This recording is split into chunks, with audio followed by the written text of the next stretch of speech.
Bonjour à tous et bienvenue dans cette petite vidéo. Alors, sauf erreur, c'est la 14e. Alors, c'est un boulot galérien, j'espère arriver au bout, mais ça me fait souffrir, hein. Ça me fait des misères. Bon, alors, je remercie tout le monde à l'avance, hein, parce que les vidéos, je les passerai, je sais pas quand ça sera presque terminé, sinon j'aime pas faire un projet et puis qui n'aboutisse pas. Donc, ceux qui suivent en cours de route, voilà, donc ils connaissent le sujet, hein. Et pour ceux qui arrivent, les nouveaux, je vais adapter dans un petit tracteur articulé Holder type AM2 un moteur de BX à l'avant. Bon, c'est vrai qu'un moteur de BX, il est un peu trop puissant, mais j'ai pas trouvé moins. J'aurais voulu un 205, c'était un petit peu moins fort. Alors j'ai eu un commentaire l'autre jour d'une personne qui m'a dit, enfin c'était dans une annonce, il m'a dit pourquoi tu mets pas un moteur Kubota.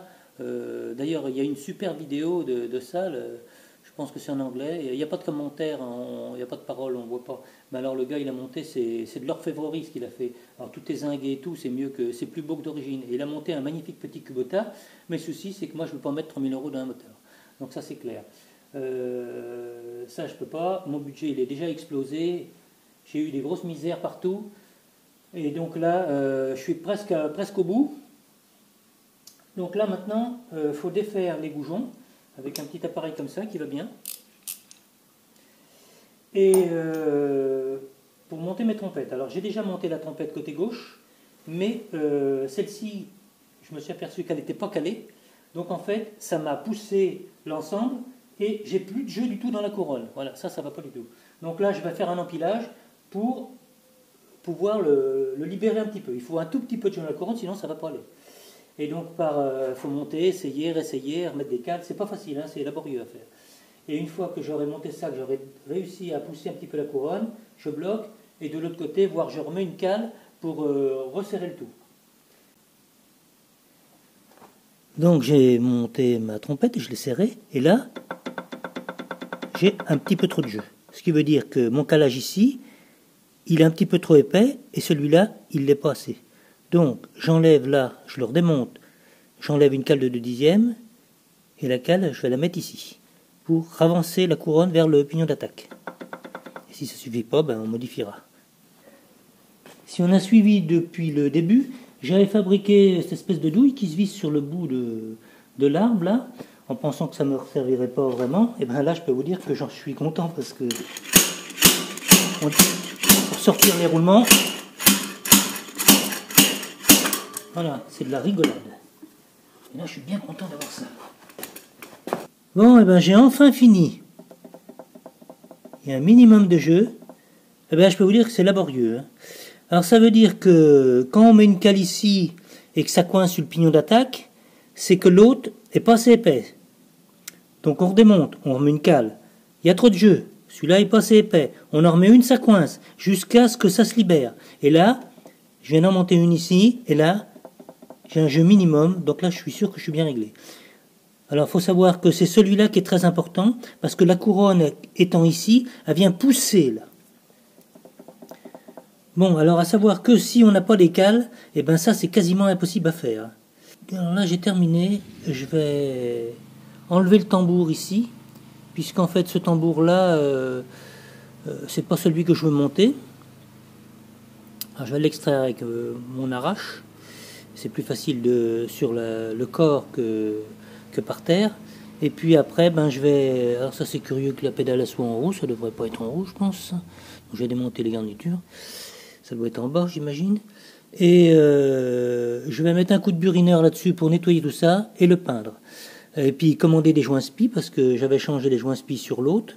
Mais manque de bol, ça me sert à rien. Alors à tout hasard, si... des personnes étaient intéressées par mes réducteurs qui sont en parfait état avec les joints spi neufs. Alors je pense, sous réserve que c'est d'AG3, vous pouvez toujours me contacter si je les ai toujours. Bon, je vais remontrer parce que je l'ai déjà fait voir comment on démonte un tambour. Alors il faut impérativement un arrache tambour, sinon on ne peut pas les démonter. Ou alors les gens ils prennent des burins là puis ils cassent toute cette partie là. Ça c'est zéro, on ne s'amuse pas à ça, on ne fait pas du boulot dégueulasse. Donc Il faut se récupérer ça chez un vieux mécano ou un garagiste. Ça c'est vieux comme le monde, ce truc là. Donc on visse ça sur les écrous, on met un tube en travers, on prend une clé, une forte clé, parce que des fois c'est très dur à défaire. Et là on sait. Si on n'a pas ça, c'est pas la peine. Je peux vous dire qu'avec un tube c'est raide. On peut imaginer comment c'est serré.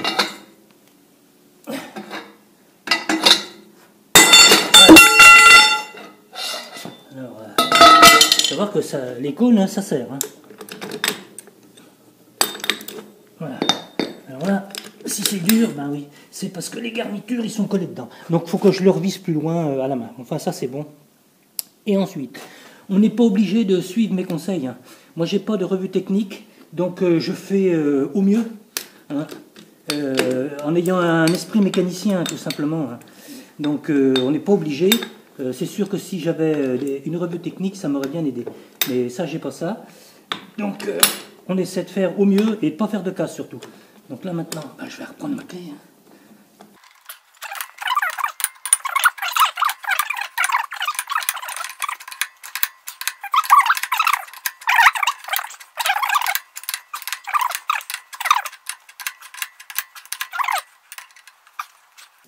Là, on voit que la garniture, elle est toute arrachée. Ça a tout arraché la garniture. Voilà. Je bouche tous les trous avec scotch et chiffon. Et à l'aide du dérouilleur, j'enlève toute la peinture.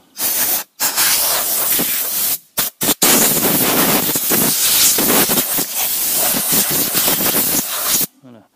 Je vais vérifier qu'il n'en reste plus. On va laver tout ça et les joints spi je les changerai qu'après parce qu'en fait le temps que je les commande je les aurai pas tout de suite, mais bon c'est pas grave, je les montrerai après. C'est un peu moins facile mais on y arrivera quand même. Alors, je monte la trompette sur le tour, je tourne pas trop vite, voilà comme ça, et je viens dérouiller la partie arrière du joint spi pour pas blesser le joint quand on va le rentrer dans le logement. Et puis pendant qu'on est là, on nettoie parfaitement le cône ici, c'est très important. Ensuite, on lave généreusement tout ça en le mettant debout et on souffle comme il faut que ça soit nickel, on ne met pas de la rouille dans les roulements. Une couche d'après et une peinture de finition. Quand on enlève les deux trompettes, le corps du pont est vide. Donc le différentiel, je l'ai mis là. Alors pour le remontage, on n'oublie pas le joint, les cales qui correspondent de chaque côté, on ne s'amuse pas à les mélanger. Ensuite, je vais monter le différentiel sur la trompette de gauche. Je vais l'emmancher une bonne partie du roulement. Et puis ensuite, je vais l'emboîter, je vais la visser. Je vais monter l'autre trompette et je vais serrer en alternance d'un côté et de l'autre. Et normalement, ça doit retomber impeccable. À titre indicatif, mais ça ne servira strictement à rien. J'ai un 77 à gauche.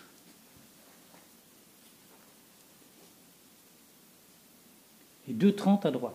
Mais de toute façon, il n'y aura aucun pont qui sera réglé pareil. Mais déjà, il faudra avoir des cales, sinon ça va être difficile à faire. Montage du démarreur sur le carter et une petite peinture pour y redonner une petite jeunesse. Donc là, il est prêt. Alors je suis allé chercher mes joints pour remplacer ici. Alors les joints, ça fonctionne toujours de la même manière, comme les roulements d'ailleurs. C'est le diamètre de l'arbre, donc là c'est du 50, 80 c'est le diamètre extérieur et 10 c'est l'épaisseur. Donc là j'ai pris des doubles lèvres parce qu'ils avaient plus de simples, mais c'est pas utile, des simples lèvres ça peut très bien convenir. Donc maintenant je vais monter les joints, la clavette, les garnitures, les tambours, je serre le tout et puis je vais le soulever et le descendre sur roue, voir ce qui se passe. Alors j'ai serré toutes les roues et celle-là je vais montrer comment faire. Alors, je réutilise la plaque que j'avais utilisée si on a regardé les vidéos précédentes, tout à fait au début quand j'ai démonté mes tambours. Donc c'est une plaque que j'ai usinée avec 4 trous et puis un trou pour passer le centreur. Et puis là, comme je ne suis pas assez long, j'ai mis une cornière, hein, tout simplement, mais on peut mettre n'importe quel ferraille. On le met plus loin pour ne pas pouvoir décoller le tracteur, parce que si on le met ici, ça va le soulever. Et on prend une clé de 46 avec un tube, et puis là, on le bloque. Et on serre énergiquement. Bon, en théorie, il y a un couple pour ça. Mais bon, comme ça va le faire. Il faut serrer bien comme il faut, parce que toute la motricité, elle est faite sur les cônes. Voilà. Alors ce matin, c'est le verdict, donc je l'ai descendu sur ses roues. Et ça roule. Impeccable. Et là, si je tourne l'arme, voilà, sauvé. Eh bien, ça n'a pas été qu'une petite affaire. Maintenant, je vais régler les butées de fin de course, là. Et puis, je vais monter le moteur. À l'aide du palan, j'ai réussi à le rentrer assez facilement. Mais maintenant, il faut arriver à mettre le centreur pile poil. Donc là, c'est pas facile, il ne veut pas rentrer. Parce qu'il faut être vraiment au poil. Mais là, j'ai l'impression qu'il faut que je redescende un tout petit peu. Voilà. Et le jour, il n'est pas le même. Et donc là, je vais mettre les vis et les approcher tout doucement. Il doit rentrer tout seul. Aucun problème de montage. Hein. Quand on a un montage qui est parfait, ça doit monter tout seul. Donc pour l'instant, ça rigole. Alors ce que je veux faire maintenant, c'est un berceau pour le moteur à l'avant et me servir de pare-choc. Hein, c'est très important. Et puis surtout, je vais essayer de monter mes éléments, qui ne sont pas peints, mais ce n'est pas très grave, pour supporter le capot, pour voir avec le filtre à air comment ça passe là-dessus. Et là, je pense que ça va poser un problème de hauteur.